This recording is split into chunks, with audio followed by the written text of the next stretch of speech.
I love my HBCU. And boy, I love it, love it. I love it, love it. I love my HBCU. And man, I hope my team they won one. I hope my team they won one. Yeah, man. I hope my team they won one. I hope my team they won one. I tune into the HBCU Sports Lab to see if my team won or lost. If they lost, I'm quiet as a mouse. But if they won, keep tab. I'ma do the dab, yeah. Dr. CAVIL'S, he know what he be talking about. Mike and Charles, they know what they be talking about. They compress the analytic data with the hip hop. If you know them like I know them, they gon' tell you if your team, if they won or lost, and who the ball. So listen to Professor, yes sir, and pay attention, cause he gon' teach a lesson. This is Dr. CAVIL'S with Inside the HBCU Sports Lab with Mike Washington and Charles Bishop. Mike Washington is out on assignment, but we do have Charles Bishop and we have Bryan Wolford. With that being said, welcome to episode 633 of Inside the HBCU Sports Lab radio show and podcast, the show that's covering the sporting HBCU dash with all things HBCU sports for institutions large and small, from the NAIA to the NCAA. We share insights and information on the HBCU sports culture, HBCU athletic aesthetics to facilitate the story of HBCU athletic programs in the business of HBCU sports. I'm your host, Dr. Kenyatta CAVIL'S, along with my co-host, Mike Washington, Charles Bishop, as I said, but we having Bryan that is doing a little pinch hitting today since we are in college baseball season. We're filming from our home studios in the Signal Live, the Case-Ways 1230 AM studios with the Texas Radio Hall of Famer, multi-Hall of Famer, Ralph Cooper in a beautiful home at Texas Southern University from Houston, Texas. I'm going to go to you, Charles, since you had a big grin on your face. You got to tell everybody why you are grinning and looking up like that. What's going on? What's in your world? Yeah, it's almost baseball season for AD. I'm sitting here looking over my shoulder at the Central State Morehouse game, about 48 seconds left. And Central State. Wow! Shots already. Morehouse, 69-63. So, 69-63. Yeah. How much time left? 48.1 seconds. Who got the ball? Morehouse is actually at the line, but they just turned it over on the previous possession, and Central State was able to go in for an easy layup. So it brought the lead back out to 6. Bryan, what's on your mind? I heard you were score dipping a little bit ago. Man, you got me hunting, trying to figure out where this game is. You know, man. That's what the show will be about today. You know, we're going to get into some talk, but we're going to give you some updates. This close of the regular season is tournament for some people. We will crown some additional championships in this first news segment, but look forward to this throughout the rest of the show. We're going to chime in, as you all tend to do when you follow us, giving these updates. We're going to do a little bit more ourselves. So if we're turning and pivoting and looking, just play with us because we're fans as well. With that being said, Bryan, what were you going to say? Look, I was, I'm already poking my chest out because I'm not going to say I called that Savannah State upset over Miles. You did. But if you were listening on Sunday night, I was giving you a heads up that don't be surprised if Savannah State beats Miles. So I'm feeling pretty good about myself. I just don't know where I'm going tonight, though. You know, hold on. Let me go back. I also kind of thought North Carolina Central would beat Norfolk State. So, man, I'm like, that was a 2 for 2. That was a 2 for 2 hitter if you were paying attention to and FAMU covered. So, man, look, I was on a roll. I was hot. Hold on. What's the third game? What's the parlay? Where's the parlay here? Sadly, Charles, you can't get them Division II games. So I was stuck messing around with the rest of the SWAC and got burned. That's what happened. Oh boy, I did. The rest of the SWAC burned me. If I find D2 action, it's on. But right now, there's no D2 action out there. Sadly. Well, let me get in on the action. That Norfolk State Howard game, women's basketball, is final. Norfolk State did win the game, going away 68-56. But hey, for a half, everybody was thinking twice. Howard was leading at the half in terms of up 28-25. And then that third quarter comes. Norfolk State hit them with an 18-11 run in the 8 and went up 43-39. And then they did the really fourth quarter. They just like put them out the misery. 25-17 was scoring for a final score of 68-56. So Norfolk State gets it done with a regular season, undefeated in regular season, and they will earn the number 1 seed in the tournament. So that. How many did Diamond Johnson go for today? Johnson had 25, 8 rebounds and 6 assists. I'm glad you asked that. We need to make sure we get most of that was in the second half. Most of that, I bet, was in the second half. Yeah, you're certainly right. She did her part to close it out, and she did it done. So we'll talk a little bit more about that. Let me go back to you, Charles. What do you got? Give us an update. Central State up 75-67. 11 and a half seconds left to go on that one. Yeah, I'm not sure what you can do. Charles. Yeah, I was told baseball season, quick, fast, and hurry. The good thing, in a couple of weeks, you do have the Morehouse Clark Atlanta baseball game going up, which I heard is pretty fiery, like a lot of rivalries. So you might want to turn your focus to that, as you said, in terms of 80, Drew. That's tough. Hey, I don't think anybody had Central State versus Savannah State meeting in the semifinals, and to go to a championship. One of them is going to punch a ticket to the championship. Exactly. So you got the top 2 seeds out of that part of the bracket gone, Miles and now Morehouse. So Clark Atlanta, if they can find a way to stay away from these early shockers, they got to feel a little good in terms of what they might be able to get done. We'll just see. It is March Madness, so don't count your chickens before they hatch. Your Panthers out there. With that being said, Charles, you want to give us some updates on some news? Let's go continue to crown some of these champions that are around out there. Sooner Athletic Conference has 2 HBCUs that were represented. Go ahead and give us one of them. Yeah, let's take a look at Sooner Athletic Conference as Langston gains the Sooner Athletic Conference women's basketball tournament title for the first time in their program history, as Langston broke out to an early lead in the first half and was able to hold on in the second half to claim the Sooner Athletic Conference women's basketball tournament championship, knocking off Mid-America Christian 64-54. That was at the CF Gales Fieldhouse in Langston, Oklahoma. So shout out to the Langston women for getting it done in the Sooner Athletic Conference, first time in program history. Good stuff. Langston put 2 on the all-tournament first team there. That was Korea Kirksey and tournament MVP Jordan Brown got it done for the Langston Lady Lions as they crown a champion. They'll be going dancing in the NIA tournament in terms of what that looks like. So they did the dual. They had the regular season and the tournament. Charles, you got to find a score up there as you kind of. We're getting close to chalk here. About 3.7 seconds left. Central State is at the free throw line here. It's bad when you got everybody back. So it's unnecessary fouling happening. Somebody's trying to cover some points unnecessarily. I'm telling you, pay attention to that kind of stuff, people. We got a final. Central State knocks off Morehouse 70-70. Wow. The host school. Wow. On spring break. Hey, 1, 2, 3 spring break. That's what we were talking about on Sunday. 1, 2, 3 spring break. There you go. Bam. Ouch. Oh, shots fired. Ouch. First from Charles, then from Bryan. You professors are mean. Y'all the type of professors that give this really hard midterm examination as people go into spring break, so they have a little anxiety before they can enjoy something. Boy, I don't know about y'all people. Bryan, with that being said, give us an update on the other side for Langston with the men. Yes, indeed. The Langston men claimed their 3rd consecutive Sooner Athletic Conference basketball tournament championship. This year, Langston, they were the host, but they were the 2 seed this year. Don't forget, Langston opened the season as the number 1 preseason team in NAIA polls.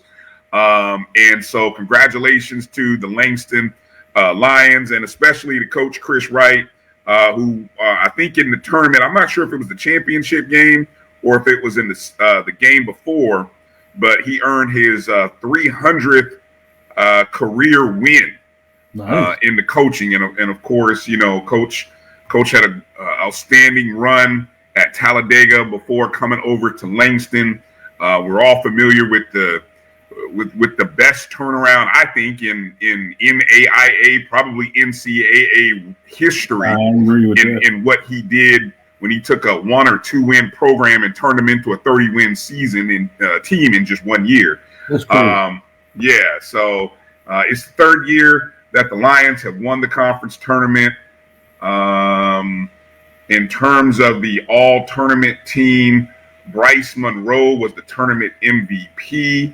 Amoro Ladd also made the SAC all-tournament team in the contest. Let me see. I can't peep the. I don't know if the final score was 7. No, let me see. I think it was 76-71 was the final score. And if I'm sorry. It was 65-62 over the top-seeded Nelson.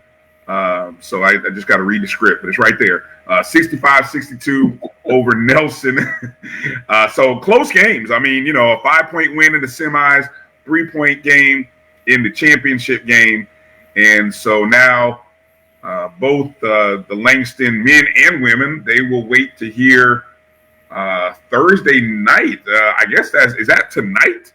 When the NAIA tournament is announced. I think that's tonight when they'll be announced, the national tournament field. So yeah, we may have that information live. We'll have to check in on the website. So there's some stuff that we can even get into a little bit later in the show when that stuff gets released. No doubt. Great job. And we will get into that. I'm glad you brought that up in a reminder. Langston is hot. They've won 6 straight, including 3 in the tournament.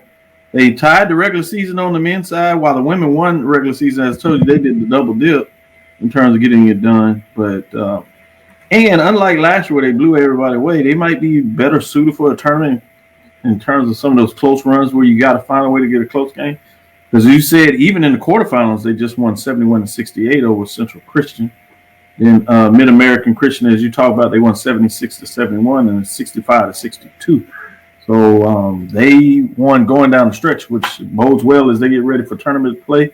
I'm interested to see also where the women are seating. They've dominated all year, much like you thought about the men last year. So Langston is interesting there. One more before we close out this first segment, naming champions. When we talk about NAIA, I should say, Florida Memorial crowned the 24-25 Sun Conference Tournament champions as they win going away 89-63 over SEU, Southeastern University. Florida Memorial has completed one of its season-long mission by winning the conference women's basketball tournament in a convincing 89-63 victory over the defending champions, Southeastern University, at the Florida Memorial Wellness Center. Much like Langston, they get it done at home. Florida Memorial currently boasts a 23-4 record as they prepare for the first round in the NAIA tournament.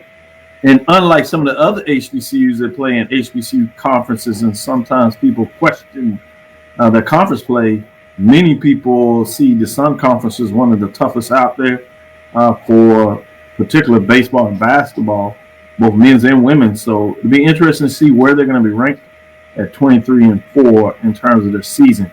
But they're certainly get it done. Shout out to Kevin Marad. All thanks to God for an amazing journey we are on. He was quoted as saying, he also quoted as saying, "I'm so proud of my team's accomplishments. I have a phenomenal group of amazing young ladies with bright futures ahead of them," end quote. Langston Lion wasted no time delivering an early knockout punch, getting off to a 10-0 run, enjoyed a 22-4 edge in the end of the first quarter. Dominated. Yes, Bryan. Well, I was going to add, since we were talking about the women's side of the NAIA, as I'm looking at the site, the 16 host sites were announced. 2 HBCU campuses are part of the 16-team field for the women. You have Langston University hosting, as well as Xavier in New Orleans. So very, very likely that Langston and Xavier, even though Langston won their tournament, Xavier, they were a 2 seed and lost in the semifinals. But I think usually when you're hosting a site, you're probably going to be seated there. So there's a possibility that Xavier and Langston will be the host school and the host site. So book those two into the tournament. And I would imagine, Doc, this is just me guessing here, Florida Memorial will probably travel to New Orleans because that's the closest. I'm looking at the map. Oh, New wow. Orleans is really we can get an HBCU matchup Possibly. It'd be interesting. It might be very interesting that you could get Then that. you got to imagine coming out of the HBCU AC that the HBCU winner there is probably going to be seated, at least one of them, because they get two coming in. So one of them is going to be, and that was Philander Smith. They won it on the women's side. Am I correct? Yes, correct. They did win on the women's side. Philander Smith. So this is getting interesting. Oh, yeah. Go ahead, Charles. We got a little time before we take it. Yeah, some just hit me. I mean, Morehouse and Miles gets knocked out. Do either one get an invitation to the Black College Invitational Championship? Oh, they should. I think Morehouse should be up for Got to one. get Miles in there. Yeah, Miles got to go for sure. They don't And get then to Morehouse could be the second one. I guess you are, because the way they have it set up, no independents are involved in this. So it's the SIAC versus CIAA. So at this point, I think you do. The question is, though, Charles, according to AD, he spoke that both the CIAA and SIAC is only going to get one champion, right? Right. So if Clark Atlanta wins it, then yes, I think you leave it open. Miles is one, and then I think you probably have a really good argument. Morehouse is the other, depending who falls off. But if Clark Atlanta loses, Morehouse may be out of luck. Yeah. Because I think then you're going to go from Miles and Clark Atlanta, you're going to push to go in that tournament.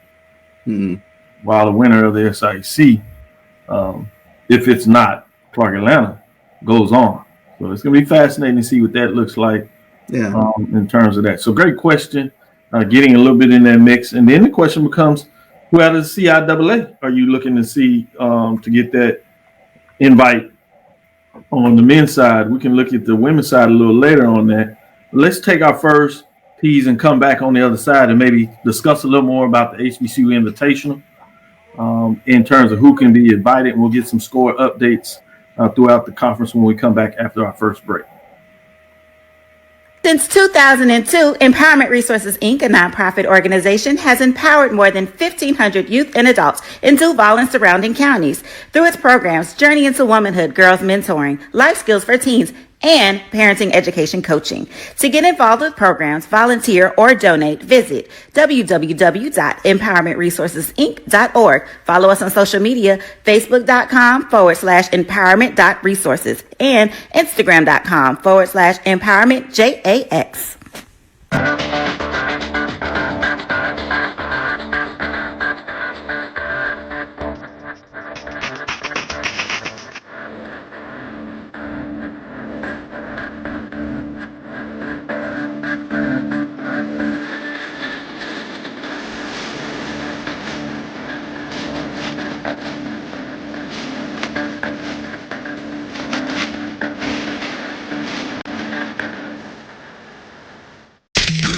The human voice has always connected audiences with experiences. Major brands all across America have trusted Kever's voice time and time again. Conversational, powerhouse, intelligent, and sincere. That's the voice you need for your creative marketing process. KEAVERSVOICE.com. Kever's Voice, Kever's Voice, KeversVoice.com. Always on, all the time. It's never too early to plant the seed, to share the tradition, and instill a sense of pride in your HBCU with your little ones.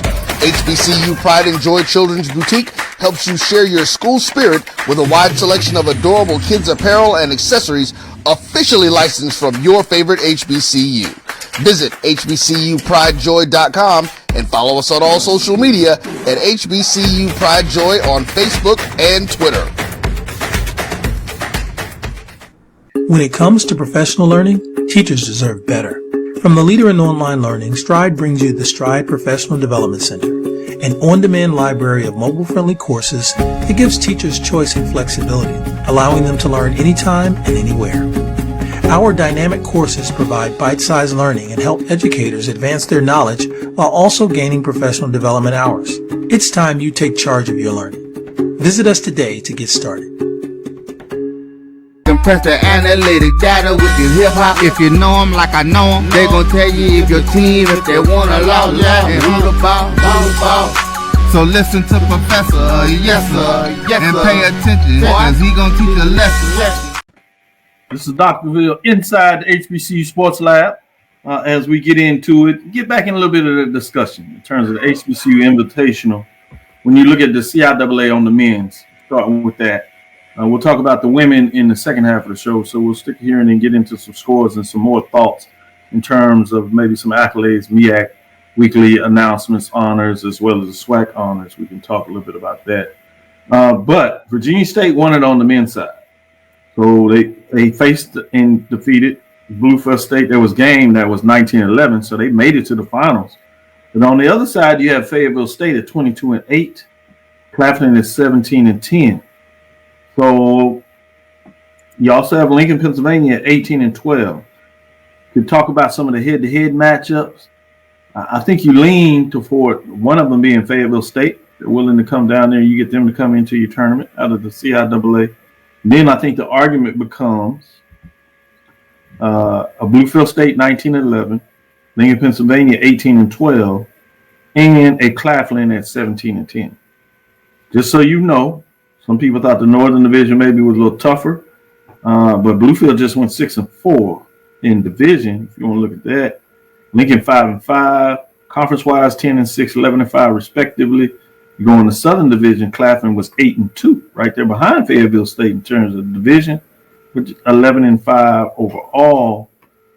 So, Charles, I'm gonna ask you, if you're sitting at the table on the committee for the HBCU Invitational, who are you taking? Bluefield State, Lincoln, Pennsylvania, Fayetteville State. Bluefield State did get to the championship game, and they did finish second in the standings right behind Virginia State. So, I mean, to me, they're the deserving team. I mean, I'm not going to, take the team under them in the standings. So, I definitely go with Bluefield State. And Fayetteville State? Yeah. Me too. I got you. Mm-hmm. I like it. I like the way you think. Bryan, are you in agreement or are you going in a different direction? Well, I guess I'm in agreement. I'm reading, what Lawrence is kind of sharing there about the recent regional rankings, where Fayetteville State is a 4 seed, which, if I'm not mistaken, the top 7 get in. If I'm not, but is he talking about the 4 seed for the women because they won that side of it? Well, he's saying the men. He's saying on the men's side, the recent regional rankings at Virginia State. They should be in. So then you don't have Fayetteville it kind of leaves it to Bluefield State would be the team that's, if Fayetteville State gets in, Virginia State gets in, that would leave Bluefield State as the school that doesn't make the NCAA tournament, and that would open it up. I think that's a good story for them. So I think that's a great opportunity. Then that opens it up for, I think, a good point. But then it opens it up for Lincoln, Pennsylvania. Again, 18-12, 11-5 in the conference, 5-5 in the division versus Claflin, 17-10, 11-5, and 8-2 in the conference. Right. That's they're taking 2. They're trying to get 2 in there. Woo-wee! So it gets a little more interesting. So it'll be fun. Let's get back into. Let me get some of these scores. North Carolina Central is over South Carolina State, 59-46. Delaware State is losing to Maryland Eastern Shore, 63-29. I was going to say this would be interesting because one of these teams would want to get away from Norfolk State, and I was looking at South Carolina State because they have both of them defeated each other, so they wins came against each other in conference play. But the second game, South Carolina State beat Delaware State by 21. So they would get the 7th seed. So I went back and said, all right, that's against Howard. Well, they got their head busted against Howard. So both of the 7 and 8 seeds, it'll be short-lived in the tournament. I was like, maybe somebody got to have upset. I don't see that going. So the rest of it is open. Maybe between Morgan State and Coppin State, 56-54. Interesting to see how that goes down in terms of how things continue to run. Coppin State is fighting. If they win, they'll earn the 3 seed For them, that's good because then you stay away from Norfolk State until you can get to a championship game and take a chance. I mean, hey, that's how you get in the tournament. You got to look at your options, especially when the team is as hot as Norfolk State. You want to stay away from them as long as you can, so you can at least say, "Hey, we made a deep run in the tournament." Right. I try to run into that buzzsaw early, so yeah. Yeah, early exit is what it is. Let's go to the SWAC and give you some updates there. You have Jackson State and Arkansas Pablo surprising everybody, tied at 29. We'll see how long that lasts. You have Alcorn State in a rivalry against Mississippi Valley State, and a good one, 36-30. It is in Valley, so that home court is always interesting, particularly for a rival. There's 6:47 left in the third in terms of that matchup. Southern continues to do what they are doing. They're up at half by 8. On the road, they're leading Alabama State 29-21. That Alabama A&M Grambling game doesn't start to 6:30, so you got a little more time for that. It'll be fascinating. Also, while I said Tennessee State women had a nice close of the season, they had their early exit to the tournament. It wasn't the same kind of flower that happened yesterday, so I wanted to give that update in terms of the OVC for Tennessee State. It'll be interesting going down the stretch what North Carolina A&T does tomorrow as they try to close out on a regular season championship. You got a bit of a break. We talked a little bit on Tuesday. They lost one of the games last week, but the other team, Drexel behind them, lost as well. So they still have a 1-game lead in the CAA, Coastal Athletic Association, as I like to say, formerly known as the Colonial, which still blows my mind that 2 HBCUs decided to join the conference called the Colonial, particularly in the current environment we're in. That being said, let me quit pounding on them in that perspective. Charles, you want to give some MEAC love in terms of women's basketball honors? Let me see. Can I get it pulled up real quick here? MEAC basketball honors. Let's take a look at that. As I lost my place, come back to me. I'll pull it right back. Yeah, it's on your feet a little bit there. Bryan, you want to give I'm maneuvering differently today. I got you.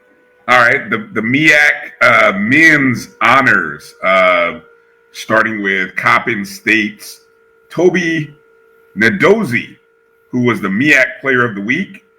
Howard freshman Blake Harper, Rookie of the Week. By the way, great article that I would strongly encourage everybody to read by Sports Illustrated regarding Blake Harper, considered, as they call it, the most tampered with college basketball player in America. And South Carolina State's Omar Krosky was the defensive player of the week. That article, by the way, Doc SI, I mean, that's a whole show that you could do, or a good segment. I mean, that is a great read. It's about a 10-15 minute read, depending upon how fast or slow you read, but it's worth it. I got halfway through and I had to pause. Anyway, back to the MEAC honors. Nadozie, who's a 6'3" junior guard, had a team high 25 points with 3 rebounds, 3 assists, and 3 steals. And the Eagles, he led the Eagles past the Bison 72-61. Against Dell State, he had a career high 29 points with 4 rebounds, 4 assists, 2 steals. Shot 72% from the field. That's 13 of 18. Incredible numbers. For Harper, who, now interesting, Harper's listed here as 6'5". The article I just read said he was 6'8", so I don't know how tall he is. But anyway, he's a big wing. He averaged 21 points, 6 boards, 3.5 assists. Unfortunately, it was an 0-2 week for the Bison. Harper had 19 points against Coppin on 7 of 8 at the free throw line. He had 23 and 8 boards against Central. Krosky, who's a 6'6" grad student, a guard, led the Bulldogs to a 2-0 week with wins over Maryland Eastern Shore and a big win over Norfolk State. He had a double-double of 20 and 12 with 2 steals and 2 assists versus Maryland Eastern Shore. Added 4 steals and 11 points over Norfolk State. Interesting game. Interesting scenarios happening in the MEAC men between Norfolk State and South Carolina State, trying to see, they were talking about it could come down to a coin toss based on the margin of victory. Nasty, right? A coin toss to determine who's the number 1 seed going into the They tie, they beat each other, same point of margin. So it gets to the point where you just got to flip the old coin. Yeah. Amazing. We've seen that this season before in another conference on the women's side. I won't name it, but that's how it is. Charles, we're going to take the next break and come back on the other side and let you talk about the MEAC women in terms of superlatives. We'll see if we can get some superlatives for the SWAC as well as we get into our next segment. We'll give some scoring updates and see what's going around in that part of the world. With that, stick with us. We'll be right back after this second break. Planning an event? From weddings to corporate functions, CMJ Events LLC brings over 15 years of experience to make your vision a reality.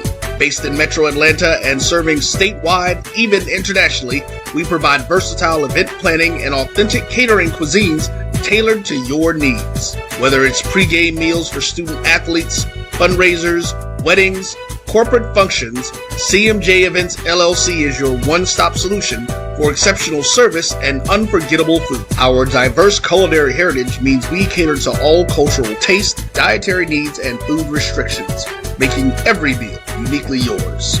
Let's make your next event unforgettable. Visit us on all social media at CMJ Events LLC or email us at cmjeventsllc@gmail.com. Also give us a call at 404-664-3882 so that we can start planning now. This is the Dean of the College of HBCU Sports, Kenyatta Cavill of Dr. Cavill's Inside the HBCU Sports Lab with Mike Washington and Charles Bishop. Come mix it up in the lab where the course lecture is in session every Tuesday from 6 o'clock p.m. Central Standard Time on Facebook Live, YouTube Spreaker, or the BCSN app, as we discuss all things about the HBCU sports culture, including exploring the week that was in the sporting HBCU diaspora, as well as the upcoming week of HBCU sports. With me, the Dean, the College of HBCU Sports, on Dr. Cavill's Inside the HBCU Sports Lab with Mike Washington and Charles Bishop. Course lecture dismissed. You're looking for the latest information on Southern University sports, the Southwestern Athletic Conference, and HBCU athletics. There's only one place to go. Tune in to the Carlos Brown Show, exclusively on the Black College Sports Network. Thank you guys for what you do for HBCU athletics. This is a fantastic avenue for all of us. This is our ESPN, so we love what you guys do. Bryan, AD, Roy, all you guys at BCSN. We really appreciate what it is that you guys do for us.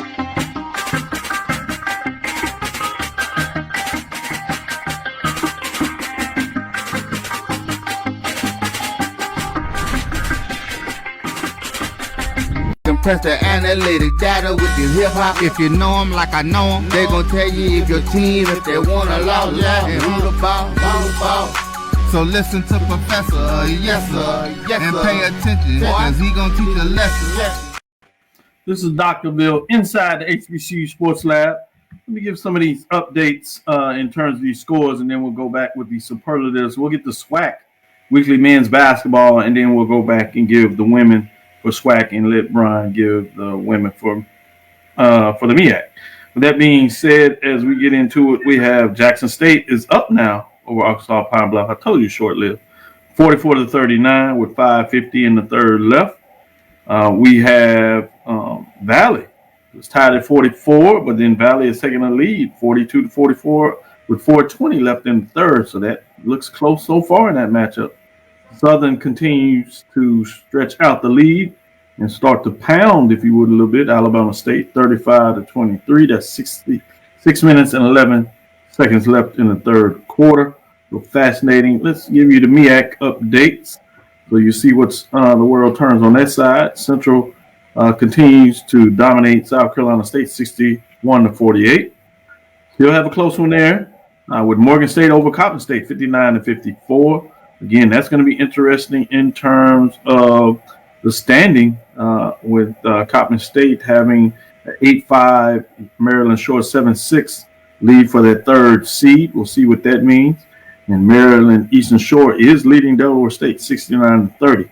So it looks like they're going to get that victory. So the Morgan State Coppin State could have seeding implications in terms of that close match going down the stretch. So fascinating to see what that looks like. Charles, let's go to you. With the women's SWAC. I mean, let's go to you in terms of, yes, the women's SWAC. We're going to go women on the SWAC? Let's go men. Let's go men SWAC. Let me flip it back. Men yeah, that's what I told you. I'm not because I can't make up my mind. Yeah, give me a quick second. I'm going to pull one of those days in terms of what it looks like out there for myself as well. Let's take a look at it as the Southwestern Athletic Conference is named Bethune-Cookman's Trey Thomas, Jackson State's Shannon Grant, and Deshaun Ruffin, along with Southern's Michael Jacobs as their SWAC men's basketball players of the week for their impressive performances. Let's take a look at them. Trey Thomas for Bethune-Cookman, again, offensively, and a pair of wins for Bethune-Cookman over number one seeded Southern and Grambling. He totaled 47 points, Doc, on 16 of 30 shooting with 4 threes, 6 rebounds, and 2 steals and 5 assists in those 2 games last week in the wins over Southern and Grambling. The impact players of the week, Shannon Grant for Jackson State helped Jackson State win a pair of games. He averaged 16.5 points and 8.5 rebounds in the 2 games. He also had 1.5 blocks in those 2 games for Jackson State in those wins. The co-newcomers of the week, Deshaun Ruffin for Jackson State, 14.5 points, 3 rebounds, and 5 assists in a pair of wins last week for Jackson State. He finished the week shooting 40.7% from the floor, as well as 37.5% from beyond the arc. He was also 5 of 5 on the free throw line. And then lastly, Michael Jacobs from Southern. He was also co-newcomer of the week. He contributed for the Southern Jaguars as he helped SU to a key 73-70 win over FAMU, tallying 12 points while ranking second on the team in total points scored during the game. So those are your SWAC men's players of the week. Good stuff there. I appreciate that update. With that being said, let me go back and do it for the women. We talked about the HBCU invitation.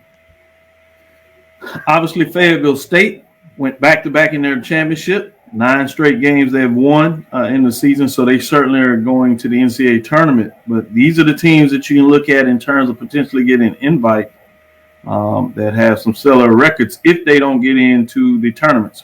So it'll be interesting to see where they're ranked in the region for the women. But Virginia State is 23-6. You would think they would have a chance to be ranked in the region. But if not, you got to believe that they're a lock for the CIAA with that type of record. Right behind them, though, is Virginia Union at 21-7. Virginia State was 14-2 in conference, while Virginia Union was 13-3. Virginia State was 9-1, while Virginia Union was 8-2. Closest team, but behind them has a losing record in terms of overall, so you can't see anything there. Bowie State, 19-12, not bad, but they were 11-5 in conference, but just 6-4 in the division. So the interesting to see in terms of Virginia State, if they don't get the bid to the tournament, we'll skip by then. So that means the other teams you're looking at a Virginia Union getting that second bid to the HBCU invitation, or Bowie State if Virginia State slides in. Sticking with you, Charles, any thoughts in terms of HBCU invitation with those type of teams out of CIAA? You talking about being able to have some excitement if you can get Virginia State in that tournament if they don't qualify for the NCAA. Absolutely. Union is not bad. Yeah, not at all. But I think, just kudos and shout outs to having another tournament to where we can feature some of these HBCU teams. Shout out to those guys. They were on the Breakfast Club this morning. Big ups to the Breakfast Club for highlighting the HBCU invitational tournament. So I'm looking forward to it. I mean, especially, those teams that don't get to the NCAAs or whatever the case might be, you still have a postseason tournament for them to play. So I'm looking forward to it. Yeah, great points you're making there. Glad to see. Kudos to the Breakfast Club that they put it on. The other thing that's fascinating about that is I put in for media credentials. I plan to be able to get up there. I'm going to be in that area for the CSRI.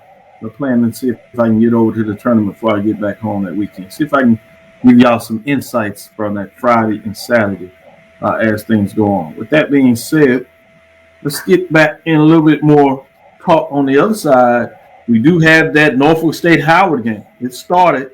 It's early on in the first half, 16:33 left. Norfolk State has jumped out to an 8-2 lead in that matchup. The Central game obviously is delayed based on how long the women's game went, as well as Maryland, Eastern Shore, and Delaware State. So fascinating, kind of see what's going on there, what's in the mix. We'll get some more talk on that as things continue to move out. You have North Carolina A&T playing Hofstra in their tournament in terms of the Coastal, as that's a Friday game. So we'll see if they can have any upsets of what that looks like moving forward, to give you some updates as well. We're talking about OVC matchup tonight featuring Tennessee State. It was an automatic seeding, finishing third in terms of the quarterfinals. They take on Lindenwood. That is a 16-15 Tennessee State team overall, 12-8 in OVC. And you have Lindenwood at 16-16 overall and 10-10 in OVC. So not so far apart in the record. Tennessee State got the last matchup there. It's going to be interesting to see, can Tennessee State get this victory and find a way maybe to go on a little bit of run in the tournament. So I'm interested to see what that looks like as we get into it. In terms of the SWAC, you do have that Jackson State, Arkansas, Pine Bluff where things close out. Alcorn State, Mississippi Valley, and Alabama State Southern, Alabama A&M, and Grambling. People forget at the end of the season, while all season long we had the women's showcase, it changes this last week, which traditionally you would have teams play their Thursdays and Saturdays as they prep and get ready for the tournament and give them a couple extra days. So they move the Monday game, if you would, to Thursday anyway. So now we have a full ledger of Thursday games, traditionally what you see this week. So let's get a little bit of talk and get your thoughts on that. We'll save the SWAC highlights, if you would, and the MEAC for the women. We'll say that in the last segment. Any thoughts in terms of going down the stretch, some of these games that are set to be played today with for these teams? They have 2 games left in their season. Charles? Are you talking about SWAC or MEAC? I'm talking about SWAC. For the MEAC, it's the last game today. So I covered those scores. And the SWAC have 2 for the teams that play today. So you can go either direction, SWAC or MEAC. What are your interests in some of these games that are being played today? Well, I think obviously Saturday, when you take a look at the rivalry game, obviously with Texas Southern and Prairie View, I have an interest in that in terms of, what sort of vibes are these teams going to take going into the tournament? I think that's going to be huge to kind of take a look at that. Especially, teams where I don't quite know who they are or what they're doing. A team like Alabama A&M, to me, you got Alabama A&M and you got, they got the Louisiana schools this weekend. So, I'm, just curious to see, where they are. Can you read how a team is going over the last 3-4 games going into the tournament? Whether they're flatlining, whether they're, trending upward. Jackson State is kind of an interesting team, because they look the part on some nights and sometimes they don't. So it's like, what team are you going to get going into the tournament? I'm looking at that tonight with Alcorn, Alcorn's women. You could take a look at Alcorn's women. They've knocked off giants within the conference and now they're struggling with Mississippi Valley tonight. So it's just trying to get a read on teams going into the tournament. Yeah, it's always the thing because some people like the idea. Bryan is one of them to set up tournaments similar, like maybe what you see with OVC, where you rewarded for your regular season and go deep in the tournament. If you like Carlos, he likes to see that based on the fact that you want to send your best team, and he sees it as the regular season champion as the best team. And I always say I don't have a problem with the number 1 seed getting the tournament. I don't like the argument saying that's your best team. Because oftentimes you have injuries, you have teams, as you just alluded to, who's playing really well versus who over the mile got it done, and credit to them for getting it done. If you want to reward that, I have no problem. But I stay away from the argument in terms of who's playing the best basketball because it could be different over the last part of the season. Bryan, these matchups, your thoughts on that, or just a comment in terms of you sticking with the idea of the tournament seating, which I do like the rewarding, just the wording and why sometimes gives me pause.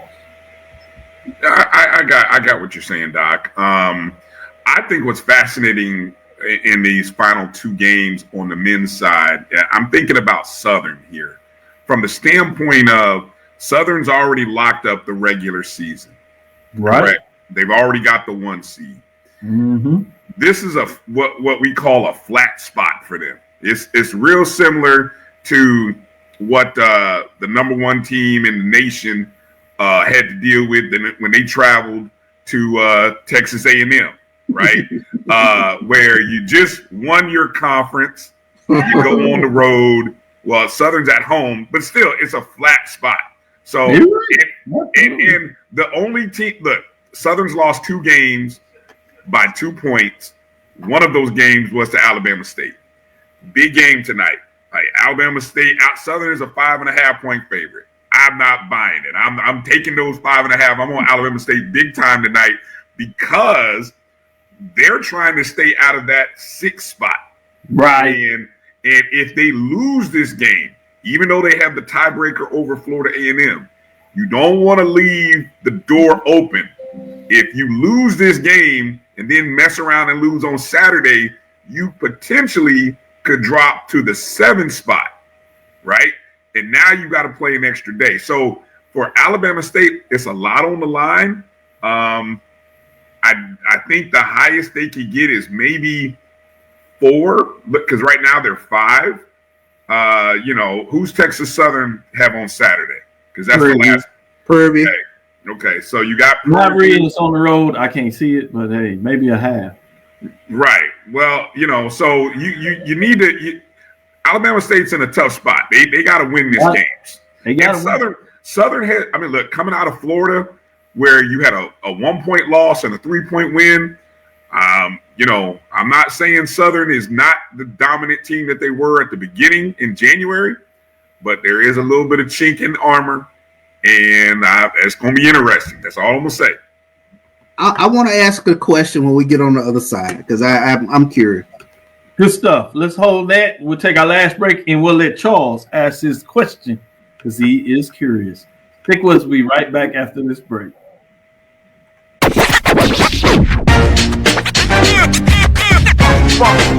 It's like a loop machine. All around town, people trying to get down.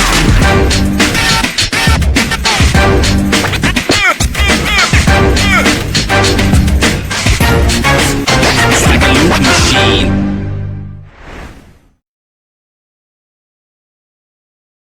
You're looking for the latest information on Southern University sports, the Southwestern Athletic Conference, and HBCU athletics. There's only one place to go. Tune in to the Carlos Brown Show, exclusively on the Black College Sports Network. It's never too early to plant the seed, to share the tradition, and instill a sense of pride in your HBCU with your little ones. HBCU Pride and Joy Children's Boutique helps you share your school spirit with a wide selection of adorable kids apparel and accessories officially licensed from your favorite HBCU. Visit hbcupridejoy.com and follow us on all social media at HBCU Pride Joy on Facebook and Twitter. Hey y'all, it's your girl Sonia from She Say Sports. Make sure to check us out every Friday morning at 9 a.m. on Black College Sports Network, YouTube, and Linktree. And please don't forget to subscribe to our YouTube page.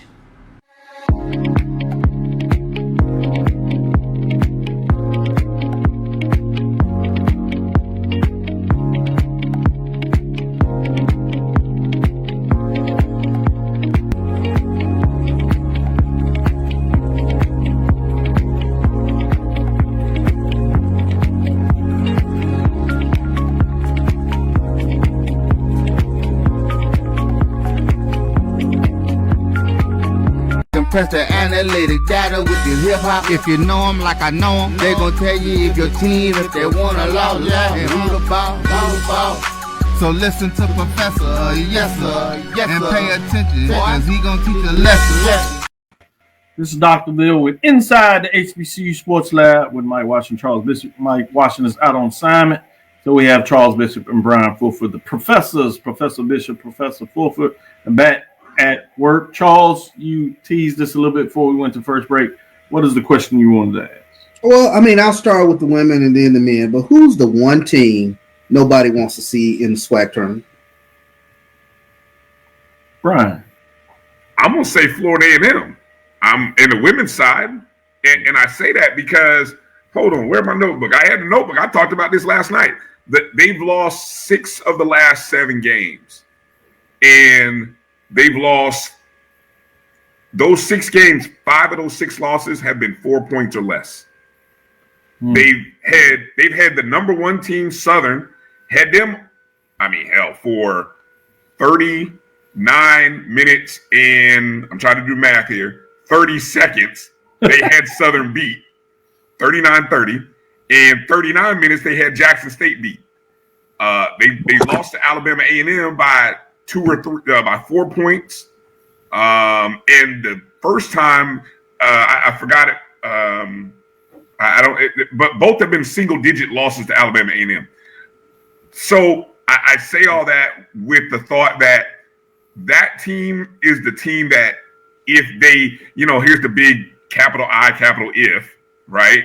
But that's what happens in these tournaments. All of a sudden, a light bulb goes off because the thing that plagues Florida A&M right now is fixable. It's not effort. It's not production. It's being able to finish, preventing, not fouling, not turning the ball over. Those are fixable errors, fixable things, I think. And so that's the team that I would look at and say, I wouldn't want to have to face them in this kind of tournament environment. I would say on the other side, I like Ryan's answer in terms of a lower seed, one to watch out that gets hot, that certainly showed you can play. The team that I would watch out for, you can't say you're gonna watch out for Southern. They're the lead dogs. They lead. What kind of who Southern? I mean, I know you want to talk about Southern, but my goodness, they deserve all that. They're getting it done. They gonna win the regular season championship. What should be so? The expectations is Southern's gonna cut down the nets. He said the wild card. What part of wild card is Southern? I would say on the other side for a higher seed wild card, I would say Alabama A&M. They're hot. Yeah, I think they have quietly kind of went under the radar, deservedly so, because of what Southern has done, particularly way they chased down Texas Southern, and people are kind of looking at the fact that Texas Southern has went in the wrong direction, and then you have Jackson State right on the outside.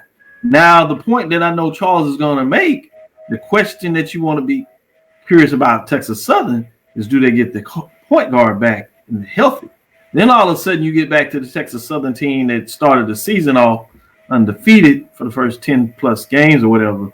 So I agree with you there, but I'm talking about without that notification. But the outside would be Texas Southern. But I would say at the top, Alabama A&M. At the bottom, I like FAMU in terms of what you just said. With the team expected to get it done, because I want to show some Southern some love, it's Southern. With that being said, we do have final scores out of the MEAC. Let me give those final scores. Norfolk State over Howard, 68-56 we talked about. But you have Central that went final in their last game playing over South Carolina State, 68-63. Morgan State gets it done over Coppin State, 59-54. And Maryland's Eastern Shore over Delaware State, 69-35. So it's going to be interesting because you're going to have Coppin State and Maryland Eastern Shore tied with their record, so you'll get into those tiebreaker scenarios in terms of how things go out. Delaware State and South Carolina State are tied, but Delaware State will slide up to the 7th seed because of the point differential based on my deduction of the points if you do the analysis.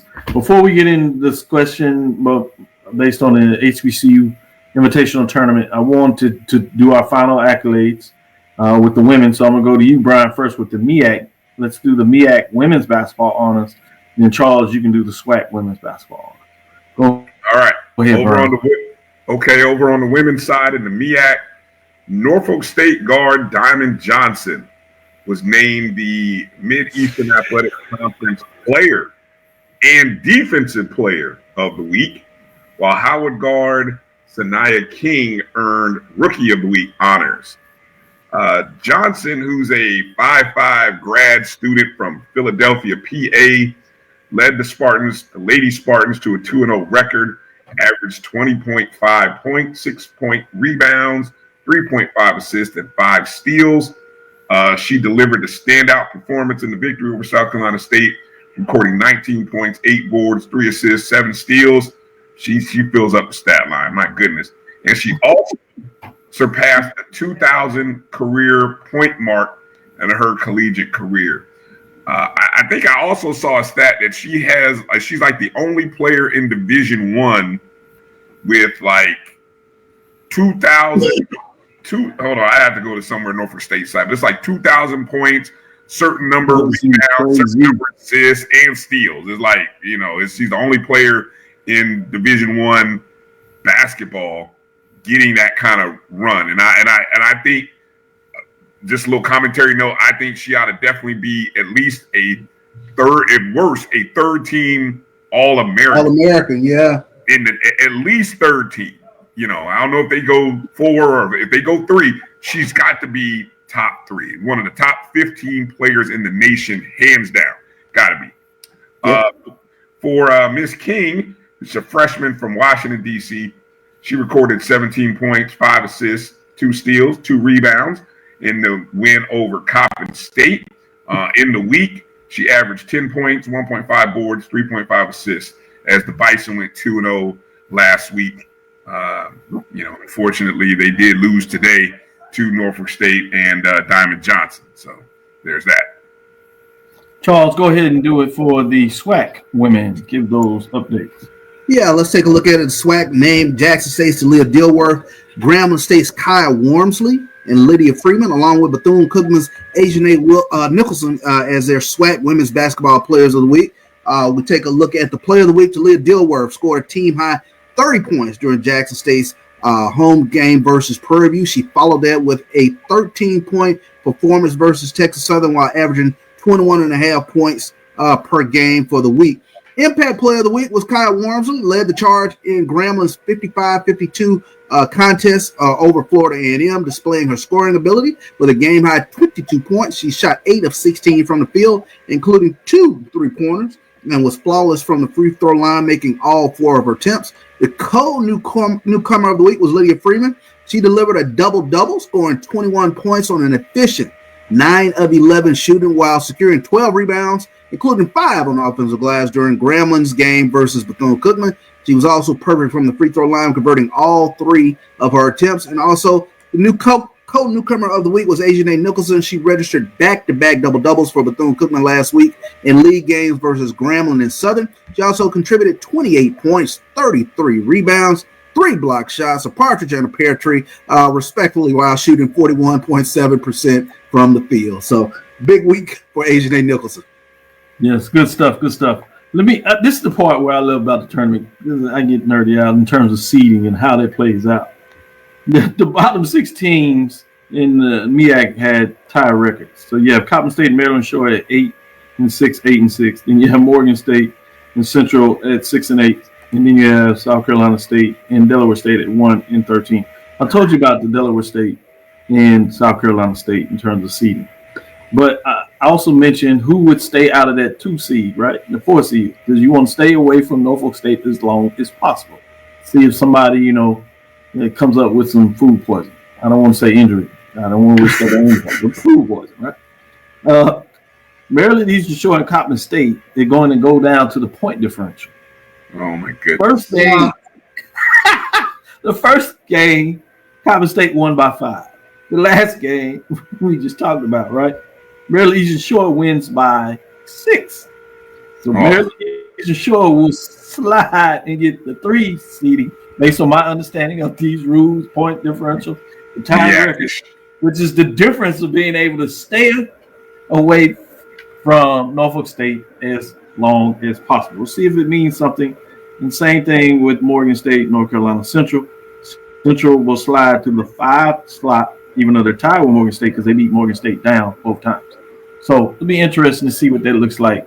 So Doc, you're telling me the team that finished the regular season above 500 with 17-13 record will finish below the team that finished under 500 all Correct. because of 1 point. Correct. Again, to speak AD Drew, his phrase, #MEAC-ish. That's all I'm going to say. But it also points out when people are in the stands, and I've heard this, sometimes I'm guilty of it myself. You hear these coaches and you hear people talking about, why are they calling the timeout? Because they want to stop somebody from scoring, or they want to get that point, because they never know at the end of the season how much value is that 1 point in terms of a victory, in depending on where you're going to be seated in the tournament. I was asking that on air last week. Now I know. If you get a contract extension or not. Go ahead, Charles. No, I was asking that same question on air last week. Now I know. Makes sense now. Okay. Yeah, that's where it is. Fascinating when you talk about, again, just to close kind of things out on this HBCU Classic. It'll be interesting when you look at the SIC on the women's side. We talked about the men's side in terms of looking at Miles and Morehouse. On the women's side, it'll be interesting how things go out. Obviously, Clark Atlanta is doing what they need to do. Finished at 23-6. They're rolling. And then on the other side, you have Miles, 20-6 in that. So you're looking at teams such, unless something happens in this tournament, they're kind of rolling. But you're also looking at Tuskegee, 19-9 overall in terms of the team, 18-10 from an Allen. Even Edward Waters at 18-9. Some teams to keep your eyes on, as well as Lane at 18-10 overall for teams that are in the mix based on how things shape out in the tournament, whether they can get that SIAC tournament. But the fact that you still have something that you're chasing and aligning yourself off for postseason participation beyond is always fascinating and interesting. Let's give some final scores or updates if we go it on the men's side of things are starting to go down. Still early in that game, Norfolk State and Howard right now. Interesting in terms of the scoring in that matchup there. You have Norfolk State up over Howard. It's a close one now, 19-18, 6-4, 6:44 left. That becomes a very intriguing game as Norfolk State has hit a bit of the skids. Howard is trying to get themselves ready for the tournament as they kind of been on the down streak as well. So this game is fascinating on both sides, particularly with Norfolk State trying to get that elusive regular season championship. We'll see what that means. They have got to the 20-win mark, but fascinating to see. But then you have the South Carolina State, North Carolina Central, which is a classic matchup from that first one they went in overtime. So this will be interesting to see what that looks like when you talk about on that side of things for games to watch over there. Obviously, you have the Morgan State and Coppin, Baltimore, Maryland rivalry game, if you would. So intrigue on that side in terms of the SWAC. We're still seeing what's going on, closing out some of those games as we wait on the women. Remember, you have the Tennessee State game coming up late as they get in the OVC tournament. We talked about North Carolina A&T, Hampton going into it. Charles, any final thoughts from you before I close out with some of these final scores and give it a show? Yeah, I mean, you about to close out with final scores was just catching my eye. Valley on top of Alcorn by 10. So, just I can't feel, the more I know, the less I know. Yeah, especially this time of the year. It's madness, and that's why it's so exciting for Bryan because he's trying to find out the little things so he can give some advice and also do his thing on the betting side. But it's also why people like me stay away from it because I'm just like, no, you're not getting me in this madness. Bryan, any final thoughts from you? Charles, that was a women's matchup, right? Right. Unbelievable. So Valley could somehow unbelievable. Valley, if they find themselves in the 10, that'd be wow, unbelievable. It's going to shut me up. I won't be able to say anything next year when everybody gets in. So I'm just going to have to shut up. I won't get a chance to say anything. But I tell you, I am really looking forward. First off, I'm looking forward to heading to Daytona Beach on Saturday. Big time matchup between FAMU and Bethune. But I'll tell you, Southern Alabama A&M. Please, Alabama A&M, don't mess this up tonight. Don't mess this up against Grambling, the ladies. Coach Thornton getting a lot of love. Win this game so that we can get basically a game between Southern and Alabama A&M, I think would be for the title, right? On Saturday. That is going to be an outstanding game. I think it will be the final validation for Coach Thornton from critics.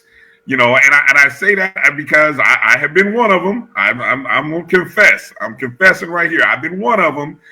I haven't always been drinking the tea like everybody else, but I think what I've seen this season is a team that is really locked in, and I'm looking forward to seeing this game. I think Southern Alabama A&M is probably the best game on the schedule, men or women. I think it has the game that has the most implications. Hey, now real quick, did we answer on the men's side? Who's the one team you don't want to see? No, we didn't. Go ahead. We didn't. On the men's side, man. I'm trying to be fair here and not go chalk here. Well, because I feel like, Charles, you're trying to bait me into telling you. I feel like that's what you want me to say. You want me to tell you FAMU.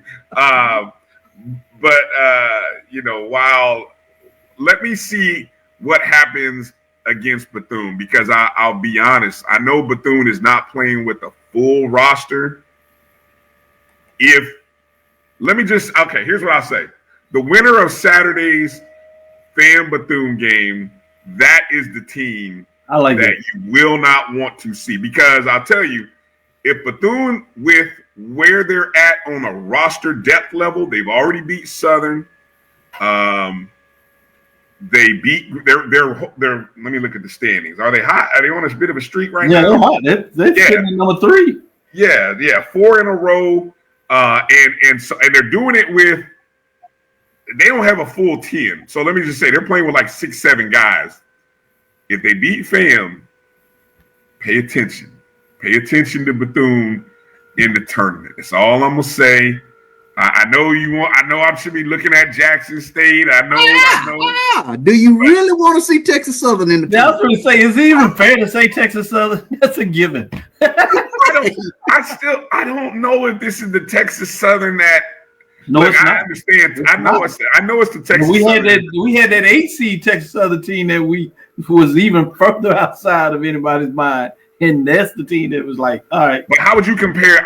Wouldn't you compare that team being a little bit better than this team, though? Oh, no doubt. That team was similar to what we talked about with Texas Southern women this year. It was a team that got a player hurt instead of the middle of the season, latter part of the season. It was early on the season, and they struggled, and he came back healthy late.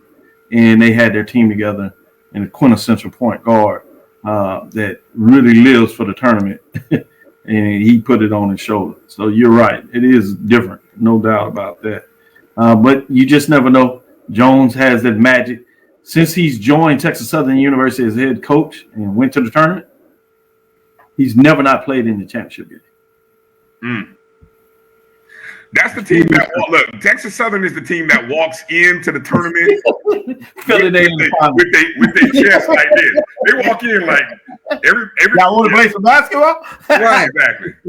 Like welcome to the Texas Southern Invitational. I'm very happy to be here. Yes, that is Texas Southern. Yeah. Oh, that's good. That Norfolk State Howard game. I'm watching it live while y'all talking, so you see me squeeze my eyes. It's 25-21. Norfolk State leading on the road with 3:55 left in the first half. Give me some of these final updates on the women's side of the SWAC.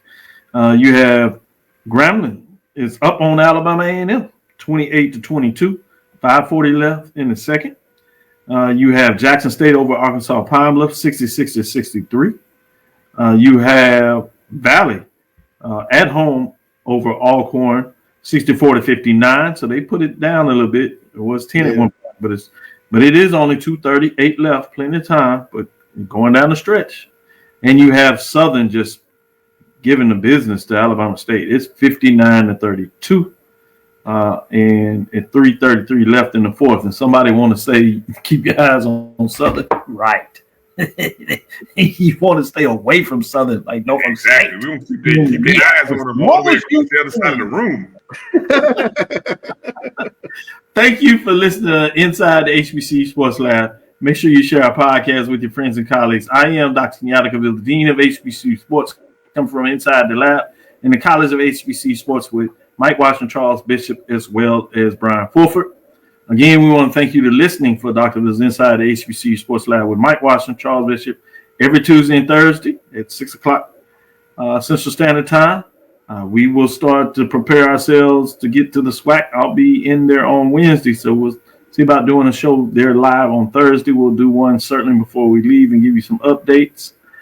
Follow me, Dr. Kenyatta CAVIL. It's DrKenyattaCavil. That's Facebook and Instagram. Inside the HBCU Sports Lab on Facebook and YouTube, as you know.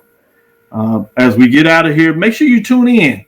ESPN Plus, if you would. Check out SIAC. Get your updates. Give them some support. Good games going on there. You can get your upset there, too. As you prepare, check out Tennessee State this evening. Make sure you give a look for your HBCUs as the season starts to close out. You have all these games between YouTube. You have some of these games on ESPN Plus for the MEAC.